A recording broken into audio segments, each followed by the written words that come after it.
Did you know that in 1962, author Rachel Carlson published her book Silent Spring, inadvertently catalyzing what is now known as the environmental movement? The influential book was largely concerned with the practice of spraying pesticides, which was commonplace at the time. As she wrote, these pesticides, which were often overused in the agricultural world, had very detrimental effects to the environment. Carson singled out one pesticide in particular, dichlorodiphenyl trichloroethane, commonly known as DDT. This opened the eyes of the public, who called for greater environmental regulation and reform in regards to the use of these pesticides.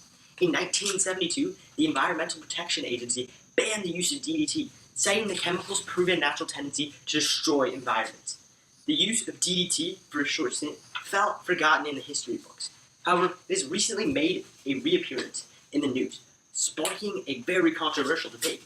While DDT is known for its detrimental effects on the environment, new scientific research has shown the pesticide to effectively prevent the spread of malaria. Despite potential drawbacks, the global environmental community should allow the use of DDT to prevent malaria from spreading in developing countries. There's a lot of mosquitoes out here. Wish I had some DDT. DDT's chemical formula is C14H9Cl5.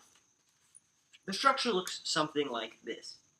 According to Duke University, one of the major detriments of DDT is that the pesticide does not break down in the environment. DDT is lipid soluble, meaning it is able to dissolve into the fats of organisms. Furthermore, DDT is not soluble in water, alluding as to why it is hard to wash out of the environment. This fact poses a threat because ultimately DDT works its way up the food chain, transferred from prey to predator until it reaches the bodies of humans at the top of the food chain. DDT has sometimes been known to saturate the fats of some animals, killing them, thus disturbing the natural order of the food chain. According to the National Center for Biotechnology Information, the bioaccumulation of DDT in the food chain has harmed the reproduction of birds in some area. Additionally, according to the Environmental Protection Agency, DDT can travel long distances in the atmosphere, uncontrollably increasing the radius of affection. In short, DDT is harmful to the environment because it does not degrade naturally and accumulates its way up in the food chain, potentially harming animals along the way. Despite the potential drawback to DDT, new scientific evidence has shown that DDT can be beneficial. According to Harvard, DDT is an effective and cheap method of preventing malaria, one of the world's most deadly diseases. For example, prior to the use of DDT in India, 800,000 people died annually because of malaria. Following the rollout of DDT in the late 60s, the death toll was reduced to nearly zero. However, with the ban of DDT, that number has rocketed back up. The New American Magazine estimates that 2,700 people die daily because of the global ban on DDT. That's over 9 people in the time that it'll take you to watch this podcast. Furthermore, DDT is harmless to human beings. PhD J. Gordon Edwards, an avid activist for the use of DDT, used to eat a tablespoon of the substance during speeches to show the non-toxicity of it. He lived to the age of 84. DDT is not harmful to humans, nor a carcinogen, and furthermore, the ban on DDT actually kills human beings by allowing malaria to run rampant.